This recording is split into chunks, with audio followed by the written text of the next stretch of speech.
PLH Direktur Penyidikan, yang saya hormati rekan-rekan jurnalis yang telah hadir di ruang konferensi pers Gedung Merah Putih Komisi Pemberantasan Korupsi. Pada sore hari ini, KPK akan menyampaikan rilis pengumuman perkara pengadaan barang dan jasa pada salah satu bank BUMD milik Pemprov Jawa Barat dan Banten, yang lengkapnya akan disampaikan oleh Bapak Budi Sokmo. Untuk waktu dan tempat kami persilakan. Bismillahirrahmanirrahim. Assalamualaikum warahmatullahi wabarakatuh. Terima kasih Mas Desa atas waktu dan tempatnya untuk saya menyampaikan terkait rilis penyidikan perkara pengadaan barang dan jasa di Bank Jabar Banten. Di KPK per tanggal 27 Februari 2025 telah menerbitkan 5 buah seprindik, yaitu nomor 13 sampai dengan 17, untuk 5 orang tersangka. Tersangka ini 2 orang dari pejabat Bank Jabar Banten, kemudian 3 orang dari swasta. 2 orang tersebut adalah Saudara YR, jabatannya selaku Direktur Utama Bank Jabar Banten, kemudian yang kedua adalah Saudara WH, pimpinan Divisi Korsek Bank Jabar Banten. Kemudian 3 orang swasta ini adalah pemilik agensi iklan, yaitu Saudara ID, pemilik agensi Arteja, Mulyatama, dan Cakrawala Kreasi Mandiri. Kemudian Saudara S adalah pemilik agensi BSC dan WSBE. Kemudian Saudara SJK, pemilik agensi CKMB dan CKSB. Terus saya sedikit jelaskan kepada teman-teman media semua bahwa di tahun 2021 sampai pertengahan 2023, Bank Jabar Banten ini realisasikan belanja beban promosi umum dan produk bank yang dikelola oleh Divisi Korsek sebesar kurang lebih 409 miliar yang digunakan untuk biaya penayangan iklan di media TV, media cetak maupun media online yang bekerja sama dengan 6 agensi tadi yang saya sebutkan. Jadi 3 orang tadi itu masing-masing memiliki 2 agensi yang memenangkan sebagai pihak vendor yang menerima pekerjaan penempatan iklan oleh Bank Jabar Banten. 6 agensi tadi secara rinci masing-masing menerima PT CKMB 41 miliar, kemudian CKSB 105 miliar, PT AM 99 miliar, PT CKM 81 miliar, PT BSCA 33 miliar, dan PT WSBE 49 miliar. Dari proses penyelidikan dan penyidikan yang kami laksanakan, kami menemukan fakta bahwa lingkup pekerjaan 6 agensi ini ternyata hanya menempatkan iklan sesuai dengan permintaan Bank Jabar Banten. Serta kami temukan juga bahwa penujukan agensi ini dilakukan dengan melanggar ketentuan pengadaan barang dan jasa.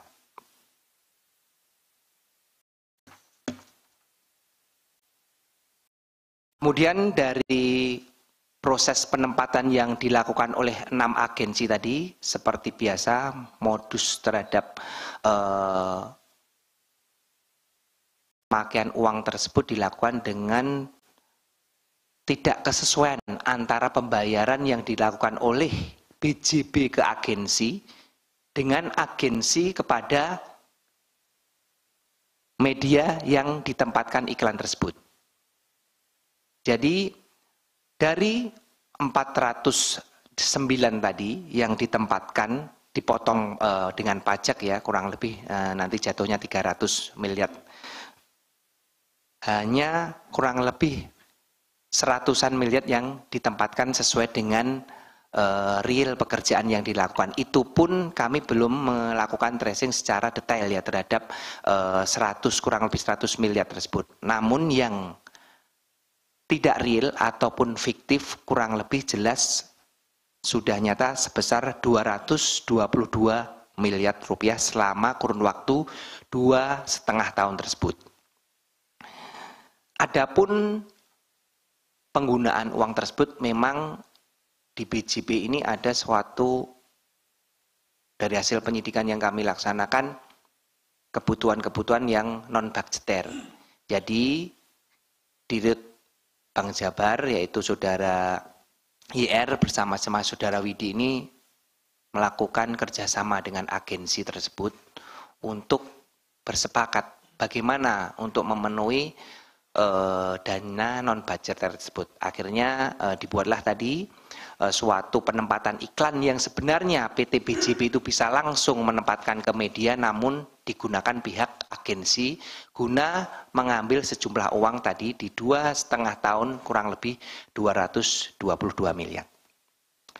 Adapun beberapa PMH yang telah kami temukan terhadap perkara ini adalah Saudara YR selaku Dirut bersama-sama dengan Widi Hartarto yang di sini adalah dia PPK-nya terhadap proses pengadaan barang dan jasa penempatan iklan tersebut, mengetahui dan memang sengaja menyiapkan agensi-agensi tersebut untuk memenuhi kebutuhan dana budgeter sehingga penunjukan mereka pun tidak sesuai dengan peraturan yang berlaku di internal Bank Jabar Banten terkait dengan pengadaan barang dan jasa. Kemudian Dirut dan PPK mengatur pemilihan siapa-siapa agensi yang memenangkan penempatan iklan tersebut. Di sini tentunya para agensi juga telah sepakat sehingga mereka bersama-sama dengan para pihak BJB yaitu Dirut dan kepimpinan divisi Kursek melakukan perbuatan merugikan keuangan negara. KPK dalam ini telah melakukan serangkaian upaya paksa yang telah kami laksanakan setelah surat penyidikan dikeluarkan, yaitu diantaranya terhadap kelima tersangka tersebut telah kami lakukan pencegahan.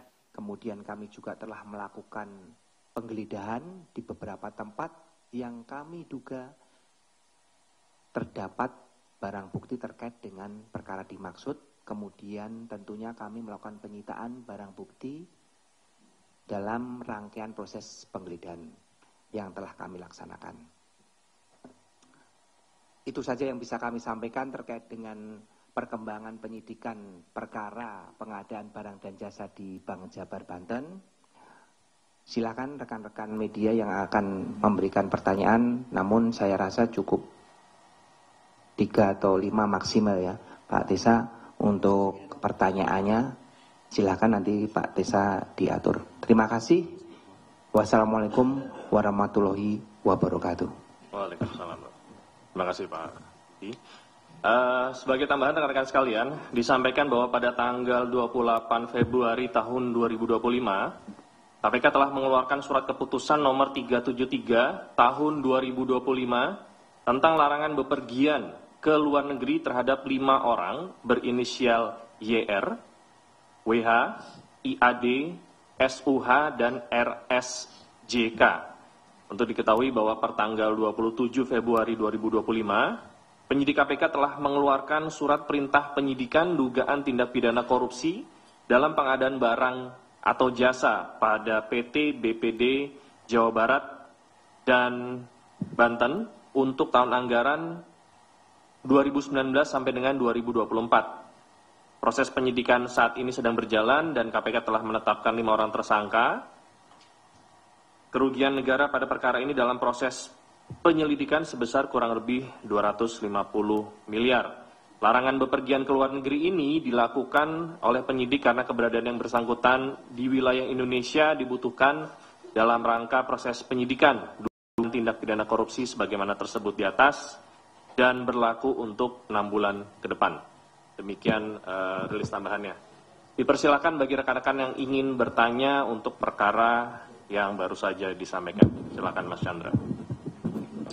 Iya, mau nanya soal keterlibatan dari mantan Gubernur Jawa Barat Ridwan Kamil dalam kasus ini apa? Kenapa KPK mencari bukti di rumah dia beberapa waktu lalu? Terus yang kedua, apa yang diambil oleh KPK dari kantor BJB Bandung saat melakukan penggeledahan beberapa waktu lalu? Terus apakah memang tidak ada keterlibatan dari Gubernur BJB ini kan sahamnya dikuasai oleh Pemda kan.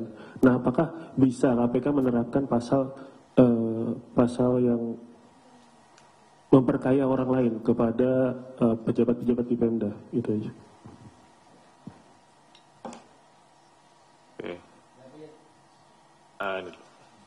Baik, terima kasih Mas Tesa dan Mas Budi. Izin saya Fadil dari Wartawan Kumparan. Pertama, yang ingin saya tanyakan adalah tadi disampaikan terkait dengan kebutuhan dana non-budgeter. Itu apakah bisa didetailkan terkait kebutuhan dana non-budgeter itu apa saja? Apakah termasuk juga dana yang mungkin diduga diterima oleh mantan Gubernur Jawa Barat Ridwan Kamil? Dan apakah dari tim penyidik KPK bakal mengusut terkait dengan penerimaan dana non-budgeter itu termasuk dengan mungkin yang diduga diterima oleh Ridwan Kamil. Terus pada perkara ini kan juga menyambung pertanyaan dari Bang Chandra sebelumnya. Sebelumnya KPK kan juga menggeledah rumah Ridwan Kamil yang di Bandung gitu. Nah, dalam perkara ini statusnya Ridwan Kamil itu apa gitu. Dan selanjutnya kenapa yang menjadi lokasi awal geledah terkait dengan perkara BJB ini rumahnya Ridwan Kamil gitu. Dan terakhir kapan KPK akan melakukan pemeriksaan terhadap Ridwan Kamil atau yang bersangkutan. Terima kasih. Ya.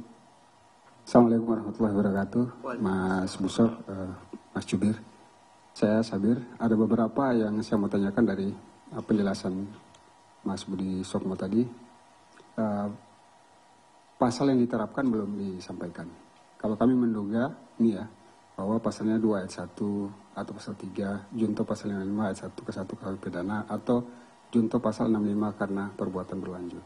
Nah, tetapi apakah benar pasal yang disangkakan demikian gitu? Karena ini penting untuk kemudian kita menentukan konstruksi perkaranya.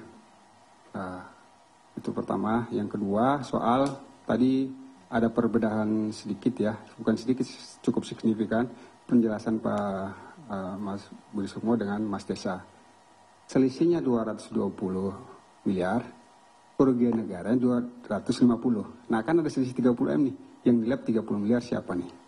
Ya, itu yang pertama, perlu dikelirkan dulu nih, ini mana yang kemudian, apakah kemudian yang 30 miliar itu menjadi keuntungan yang diterima oleh 5 orang itu, karena kemudian kan tentu dalam pasal kerugian negara itu ada kickback, ada penerimaan itu pertanyaan ketiga. Keempat, turunan dari pasal ini dan jumlah kerugian negaranya, tentu dengan jumlah kerugian yang sangat besar, taruhlah kita sebut 200 miliar lebih lah gitu ya, karena persisnya secara persis kan belum disampaikan. Apakah ada aset-aset yang diduga oleh 5 tersangka ini kemudian sudah dipergunakan uang yang hasil kerugian itu dipakai untuk pembelian aset, atau dibelanjakan, atau ditransfer, atau dialih bentukkan, atau dilakukan perbuatan lain yang diduga sesuai dengan pasal 3 atau pasal 4 Undang-Undang TPPU gitu ya. Karena pertanyaan Fadil tadi itu beririsan dengan pasal TPPU juga diantaranya. Yang kelima, masih terkait dengan ini secara substansial, apakah Ridwan Kamil itu sebagai pemegang saham, karena BPD dia mayoritas ya, Pemprov Jabar itu juga turut mengambil keputusan untuk penempatan iklan-iklan ini sepanjang 2021 ke 2023. Karena tentu dengan angka yang jumlah besar, itu tidak serta-merta direksi bisa memutuskan. Tentu ada komisaris atau pemegang saham. Kalau BUMN kan itu pemerintah, Kementerian BUMN, BPD tentu ini Pemprov Damani untuk itu Ridwan Kamil. Apakah ada demikian? Terima kasih dari saya.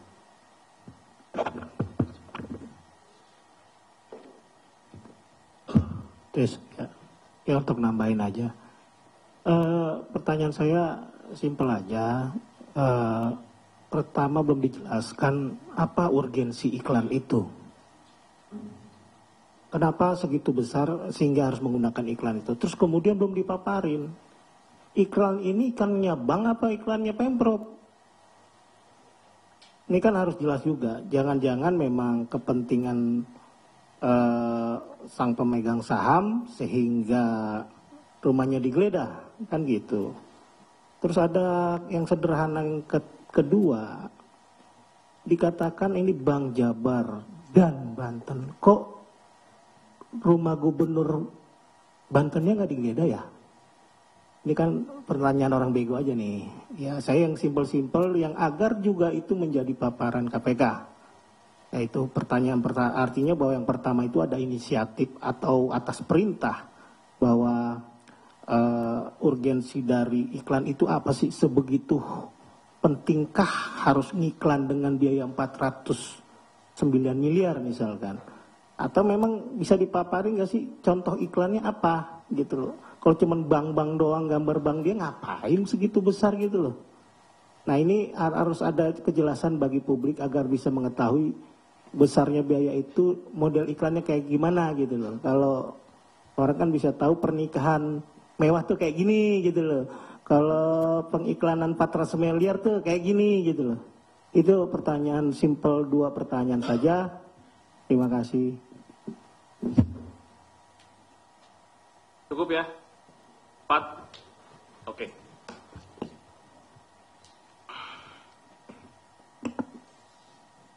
Terima kasih.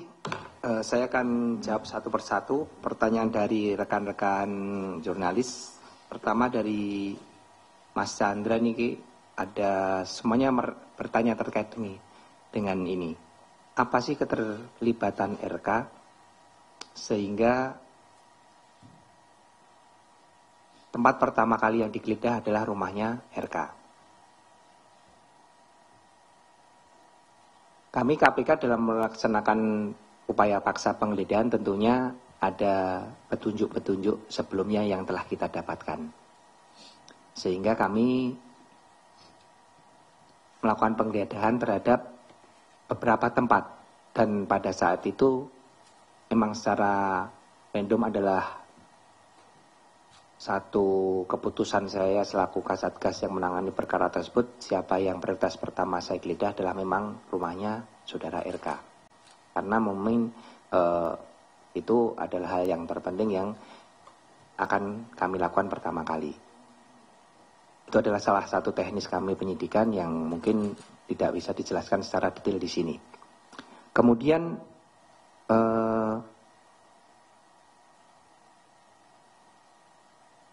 apa saja barang bukti yang didapatkan baik itu di rumah Pak RK maupun di kantor BJP. Barang bukti yang kita dapatkan dalam proses penggeledahan ini, ini overall ya, saya bukan ngomong di satu tempatnya. Selama 3 hari saya melaksanakan penggeledahan, banyak yang kami dapatkan terkait dengan dokumen-dokumen, catatan-catatan terkait dengan pengeluaran dana non-budgeter tersebut, kemudian terkait dengan aset-aset tadi seperti yang ditanyakan Om Sabir, itu semuanya kita, belum semuanya sih ya, tapi kita sudah dapat memetakan siapa saja pihak-pihak yang nikmati terkait dengan dana non-budgeter ini. Kemudian kami juga menyita sejumlah uang namun dalam bentuk deposito kurang lebih 70 miliar rupiah. Kemudian ada beberapa kendaraan roda 2 maupun roda 4. Kemudian aset tanah, rumah, bangunan juga sudah kita lakukan penyitaan dalam proses ini yang kami duga tempusnya maupun perolehannya berkesesuaian dengan perkara yang sedang kita tangani. Itu dari Mas Chandra kurang lebihnya. Bukan, tadi secara overall ya, dari semua tempatnya. Saya tidak mendetailkan karena banyak perkara, banyak tempat yang kami geledah selama 3 hari ini, kurang lebih 12 tempat. Jadi saya tidak bisa mendetailkan. Nanti secara detailnya mungkin bisa disampaikan pada rilis-rilis berikutnya. Kemudian dari Om Fadil terkait dengan dana non-budgeter itu untuk apa saja. Nah, dari proses penyidikan yang telah kami laksanakan bahwa dana non-budgeter dan dari hasil penggeledahan yang telah kita laksanakan memang banyak uang-uang yang memang tidak dianggarkan di PJB sehingga diambilkan dari dana non-budgeter ini. Dan ini masih kita telusuri karena kita belum mengklarifikasi, kami hanya baru mendapatkan catatan-catatannya saja, nanti akan kita klarifikasi kepada pihak-pihak yang melakukan delivery. Ini kepada siapa, sesuai dengan catatan-catatan tersebut, kebenarannya, sehingga kami tidak bisa merilis terkait dengan detail siapa saja yang menerima terkait dana non-budgeter ini, karena kita belum mengkonfirmasi terkait dengan catatan-catatan dari hasil penggeledahan yang kita temukan maupun dari transfer-transfer yang telah kita dapatkan dari PPATK. Kemudian Bapak Ridwan RK ini statusnya apa? Kalau statusnya sampai saat ini beliau ya di dalam perkara ini, saksi juga belum ya, karena belum dipanggil saksi, dan kapan akan dipanggil nanti pasti akan kita panggil karena di rumah yang bersangkutan beliau kita laksanakan penggeledahan dan ada beberapa barang bukti yang kita cita, tentunya harus kita klarifikasi kepada yang bersangkutan. Terkait kapannya, tentunya sesegera mungkin akan kami panggil untuk seluruh saksi-saksi terkait dengan hasil penggeledahan yang kami laksanakan untuk mengklarifikasi terhadap barang bukti yang kami ambil maupun kami sita dari tempat yang bersangkutan. Kemudian tadi benar sekali dari Mas Habir bahwa pasal yang diterapkan ada pasal 2 dan 3, kemudian kerugian 222, itu tadi saya sampaikan kalau Mas Tesa tadi ngomongnya 250, ya memang kurang lebihnya ya, tetapi kami menghitung ini adalah sesuai dengan 222 ini Om Sabir dari nilai realnya ya. Jadi yang ditempatkan berapa, maksudnya yang dikeluarkan oleh BJB itu di dalam pembayaran itu kurang lebih berapa, detail. Kemudian yang dibayarkan oleh agensi kepada media berapa, ini dikurangkan secara realnya sebanyak 222 miliar. Nah ini kita tadi saya sampaikan belum apakah yang ditempatkan tadi, karena ada yang ditempatkan di media karena 6 agen tadi adalah memiliki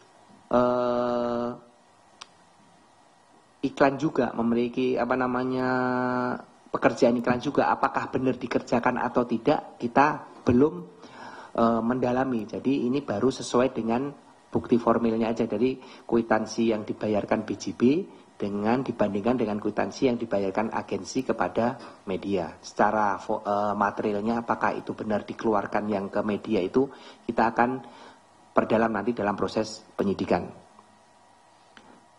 Kemudian benar sekali, apakah pihak-pihak yang menerima ini sudah menempatkan, mentransfer ataupun merubah bentuk dari non-budgeter tadi, dana budgeter tadi yang diterima tadi. Sejauh ini ada beberapa yang memang sudah dilakukan pentransferan, kemudian pembelanjaan, kemudian diatasnamakan orang lain, menggunakan nomini orang lain terhadap dana-dana tersebut. Dari hasil proses penggeledahan sudah kami temukan petunjuk tersebut dan akan kita perdalam nanti di proses penyidikan yang akan datang. Kemudian, apakah RK sebagai pemegang saham juga turut mengambil keputusan? Sejauh proses penyidikan yang kami laksanakan dari tanggal 20 Februari yang kita lakukan, kami belum menemukan fakta tersebut. Di sini kami prosesnya baru melaksanakan tadi seperti pertanyaan sebelumnya terkait dengan penelusuran penggunaan uang tersebut. Jadi kami menggunakan follow the money. Uang-uang tersebut siapa saja yang menerima, kemudian digunakan untuk apa, apakah sudah dilakukan perubahan bentuk atau apa, baru sejauh itu. Terkait dengan pengambil keputusan saudara RK selaku pemegang saham, kita belum dapat menyampaikan hal tersebut karena memang belum kita temukan dalam proses penyidikan. Kemudian tadi terakhir dari Om Mario, pertanyaan, apa sih urgensi iklan tersebut? Terus iklan tersebut itu untuk iklan BJB atau iklan Pemprov? Kemudian iklan apa saja sih itu? Jadi supaya masyarakat tahu lah apa sih iklannya. Nah, kalau iklannya tersebut adalah iklan dari khusus untuk Bank BJB. Ini kami tadi sampaikan Mario secara formilnya ya dari data-data formil yang kita temukan. Namun faktanya kita belum klarifikasi apakah memang benar itu khusus untuk iklan-iklan BJB untuk mengiklankan mereka sehingga mereka bisa lebih terkenal lagi atau untuk kepentingan lain, ini akan kita perdalam. Kemudian kenapa hanya Gubernur Jabar saja, saudara RK yang dilakukan upaya paksa berupa penggeledahan? Kenapa Gubernur Banten tidak? Seperti yang saya sampaikan tadi Om Mario, bahwa kami melaksanakan proses upaya paksa berdasarkan dengan petunjuk-petunjuk yang telah kita dapatkan sebelumnya. Sejauh ini petunjuk-petunjuk yang kami dapatkan untuk dilaksanakan penggeledahan hanya tempat-tempat yang kami laksanakan penggeledahan di hari Senin dan Rabu kemarin. Di antaranya adalah rumah saudara RK. Sedangkan untuk kediaman ataupun rumah Gubernur Banten sejauh ini kami belum ada petunjuk ataupun clue terkait dengan hal tersebut. Mungkin itu yang bisa saya jawab terkait dengan pertanyaan rekan-rekan media. Saya rasa cukup. Terima kasih. Selamat berpuasa yang menjalankan ibadah puasa. Saya mohon maaf lahir dan batin. Assalamualaikum warahmatullahi wabarakatuh. Waalaikumsalam. Sedikit ya, sedikit. Jadi untuk yang tadi saya bacakan sebenarnya bahannya itu dibuat sebelum proses penggeledahan. Jadi yang terupdate adalah yang dibacakan oleh Pak Budi Sokmo. Jadi ngikut KN-nya nanti ngikut yang disampaikan Pak Budi Sokmo tadi. Demikian ya, rekan-rekan. Kasus. Iya. Nanti sama saya. Silakan. Wah, untuk bisa meninggalkan tempat.